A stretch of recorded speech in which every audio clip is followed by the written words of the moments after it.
Lali. Et Lali va nous parler. Qui est Lali? Qui est Lali, je vais vous présenter. C'est une improvisatrice. Parce qu'elle m'a dit, un jour je suis né. Depuis, j'improvise. Voilà. Non, je l'ai là dans la poche. Allez. Alors, j'improvise tellement que j'ai beaucoup procrastiné cette intervention et que j'ai rien préparé, si ce n'est pendant que Béatrice parlait tout à l'heure. Elle m'a piqué pas mal de comparaisons, je suis assez embêtée.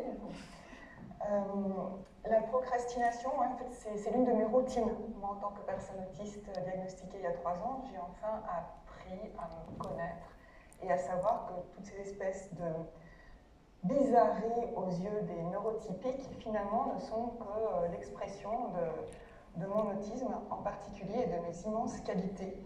Qu'on peut citer, par exemple, je suis TDA, HPI, dyspraxique, prosopagnésique, en partie dysphasique, plein de trucs en hic, fantastiques notamment, qui me permettent aujourd'hui de savoir que je ne cherche plus à avancer comme toi. Allez, je te dis toi, le neurotypique, je te tutoie, parce que j'ai du mal à vous voyer. Quand on me dit que le tutoiement, en fait, il ne faut pas tutoyer parce que ça veut dire qu'on a un manque de considération ou d'estime pour les gens. Je tutoie mes enfants, j'ai de la considération et de l'estime pour eux, donc pour moi, il n'y a pas de... Le vous n'est pas un garant de politesse, on va y revenir après, la politesse. Nous sommes 30 millions d'amis, non, pas 30 millions d'amis, 30 millions d'amis c'est une émission des chats, des chiens, là, sur FR3, ex-FR3. Nous sommes 30 millions d'autistes, à peu près, sur Terre, paraît-il. Et les gens essayent de nous mettre dans une espèce de case où on répondrait tous à la même façon d'agir et d'être. Nous sommes 30 millions d'êtres uniques. Il y a autant de formes d'autisme différentes qu'il y a d'autistes. Il y a autant de formes de neurotypie qu'il y a de neurotypiques. Les neurotypiques, entre eux, ne vont pas autant se comparer et chercher à se mettre dans une seule case qu'ils aiment mettre tout ce qui ne leur ressemble pas exactement dans leur case. Mais ce qui est normalité pour un groupe de personnes, pour un environnement, ne sera pas la normalité d'un autre groupe de personnes dans un autre environnement. Chez moi, je ne suis pas handicapée. Chez moi, je ne suis pas autiste, tout va bien. Je suis handicapée lorsque je sors de mon domicile et que je dois affronter les bruits, l'agression des gens, l'incompréhension des autres. Ces gens qui disent que nous, les autistes, on a des problèmes de communication, mais il n'y a pas plus simple qu'un autiste. On parle toujours au sens premier du terme. Ne cherchez pas plus loin. Ne cherchez pas dans mes propos ce que ça peut vouloir dire. Normalement, je m'exprime suffisamment bien pour que vous compreniez que j'ai tel mot avec tel sens. C'est pas la peine de chercher ailleurs.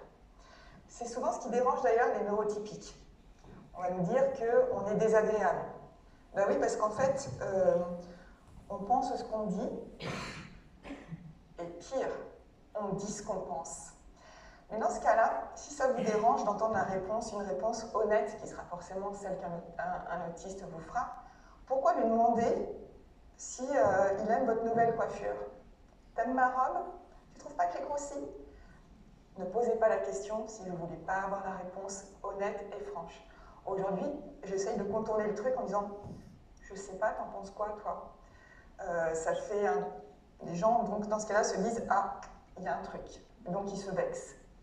Mais est-ce que les gens s'habillent, se coiffent, changent de coiffure pour moi? Je ne suis pas tout à fait sûre, en fait. Moi, je ne fais pas ça pour les autres. Mais les gens ont besoin de paraître. Il y a cet immense point commun entre tous les neurotypiques, c'est l'importance d'être au regard des autres. Alors que moi, j'essaye juste d'exister avec mon propre regard, qui est sûrement pas très tendre envers moi-même. J'essaye d'apprendre à vivre avec moi-même, et c'est pas forcément toujours ce qu'il y a de plus facile.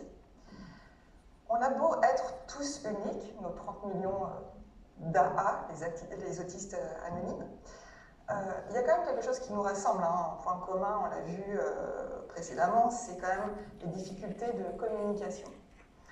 Depuis toute petite, je pense qu'en fait j'ai été diagnostiquée il y a 3 ans, donc quand j'étais jeune vieille dame, depuis toute petite, je sentais qu'il y avait une problématique lorsque je m'adressais aux gens ou que les gens s'adressaient à moi et je leur répondais un truc qui ne semblait pas leur convenir.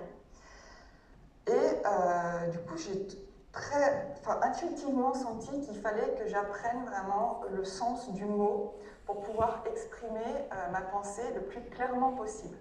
Pour ça, j'ai appris des pages entières du dictionnaire pendant des années, tous les soirs. J'apprenais des tonnes et des tonnes de pages du dictionnaire. Problème. Alors, je parle pour moi, hein, chaque autiste est différent. La façon dont je perçois une information, un son, vous qui parlez, toi tu parles, tu me dis un truc, une phrase. Pour moi, ça s'affiche comme une ligne mélodique en fait, dans ma tête, comme une espèce de partition avec des notes, mais sans les paroles en dessous.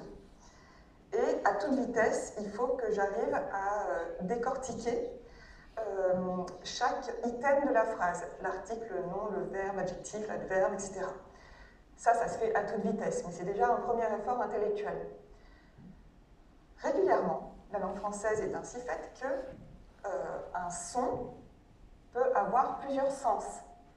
Donc, par exemple, le son vert, sur un pull vert, ça peut être la couleur, ça peut être le ver de terre, la chaussure de verre, la direction. Et donc là, à ce moment-là, il faut que... j'ai une espèce de point d'interrogation qui s'affiche dans ma ligne mélodique et qui dit « Attention, plusieurs significations ». Et là, il faut que je remette la signification en face du son que j'ai entendu. Souvent, j'y arrive. Parfois, j'y arrive pas. Les gens pensent que je fais du second degré, de l'humour. Alors en fait, c'est juste que j'ai pas compris. Donc, eux, ça les fait rire, tant mieux. Moi, je rigole un peu gênée en disant pourquoi tu ris.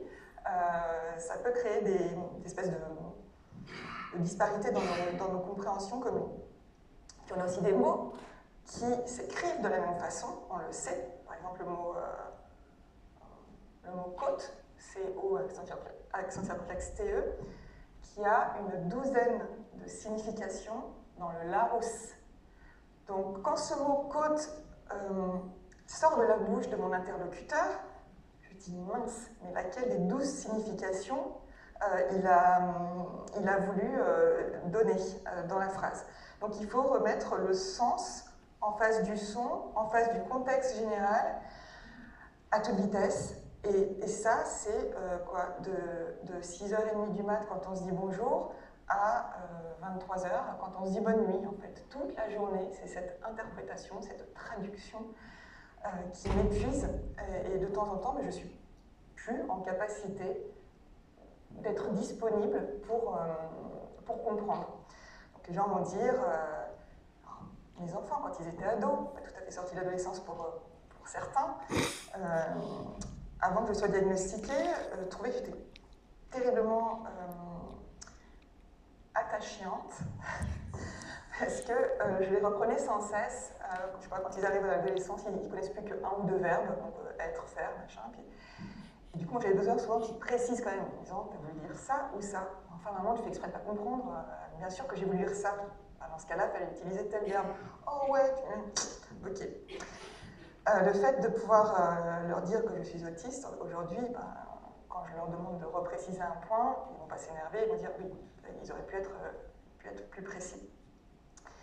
Mais les autres adultes, les adultes, c'est quand même plus compliqué de les reprendre. Et les gens, quand j'ai pas compris un truc, moi je vais tourner en boucle jusqu'à ce que j'ai vraiment compris ce que la personne a voulu dire, sinon c'est pas la peine qu'elle me parle, quoi. Et donc, la personne parfois va se rectifier son propos, essayer de l'ajuster, essayer de préciser, mais quand même, les neurotypiques ont cette espèce d'énorme défaut, j'ose pas le dire, de broder, quoi, de tourner autour du pot. Alors ça, c'est encore une expression atypique, tourner autour du pot. Vous dites ça, moi je tourne autour de mon pot dans ma tête. Hein. Tout à l'heure, Anne disait rentrer dans le moule. Moi, j'essaierai jamais de rentrer dans le moule. Parce que, à force d'essayer de rentrer dans un moule, on finit par ressembler à une tarte.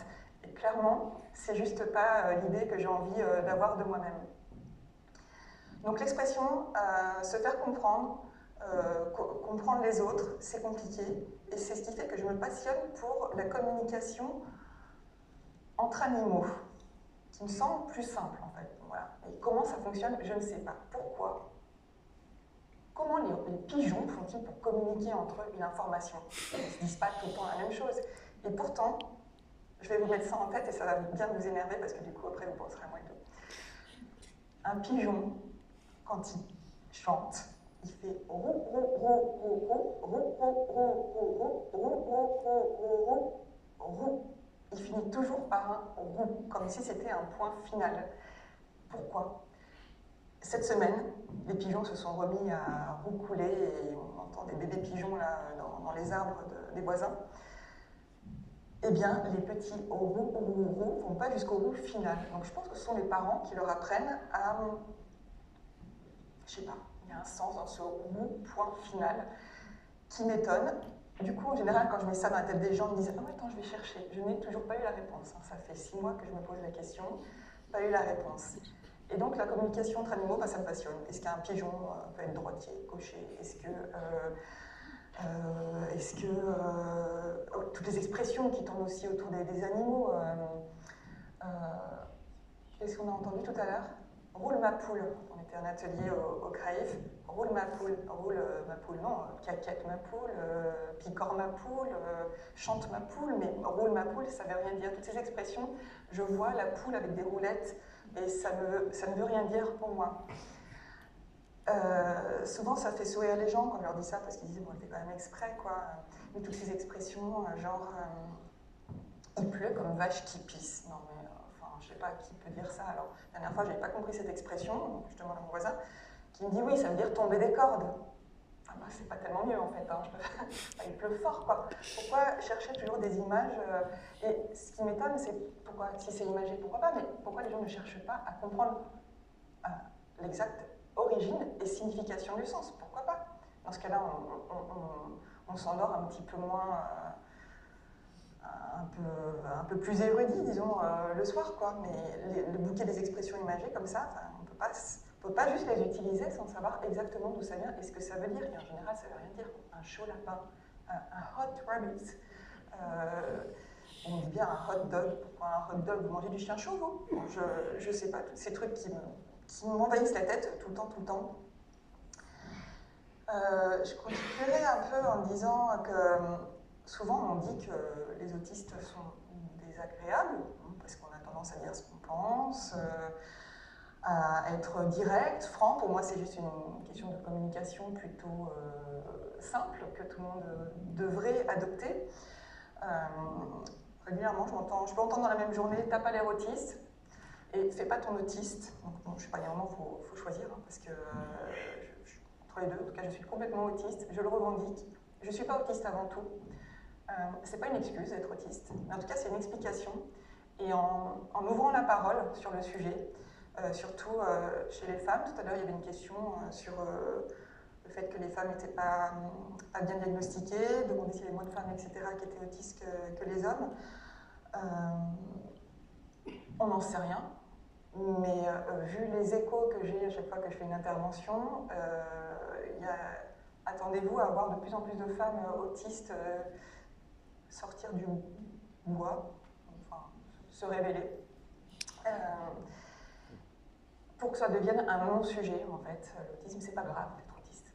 Ce qui est grave, c'est le regard des autres, ce qui est grave, c'est les préjugés. Ce qui est grave, c'est que quand je demande à m'asseoir avec ma carte prioritaire dans les transports en commun, et ben on regarde de haut en bas pour voir où est mon handicap et que les gens refusent et que je suis tétanisée à l'idée d'avoir à me justifier parce que ben, ouais, j'ai besoin de m'asseoir dans les transports en commun parce que je ne supporte pas la foule, les bruits, les mouvements, les odeurs, tout ça, ça m'angoisse. Rien d'en parler, déjà je suis à moitié tétanisée.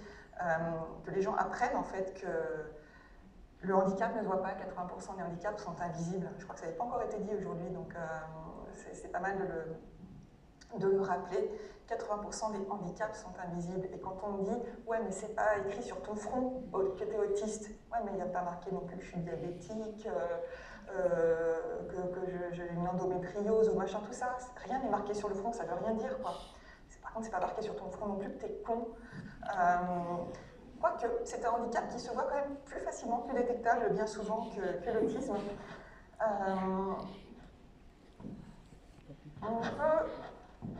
On peut dire que, en fait, si je ne te regarde pas dans les yeux, si je ne peux pas te regarder dans les yeux, si je ne peux pas te serrer la main, te prendre dans mes bras, t'embrasser si je ne peux pas rire fort à toutes tes blagues qui sont pas drôles. C'est pas que je suis mal polie, c'est que je suis autiste, putain.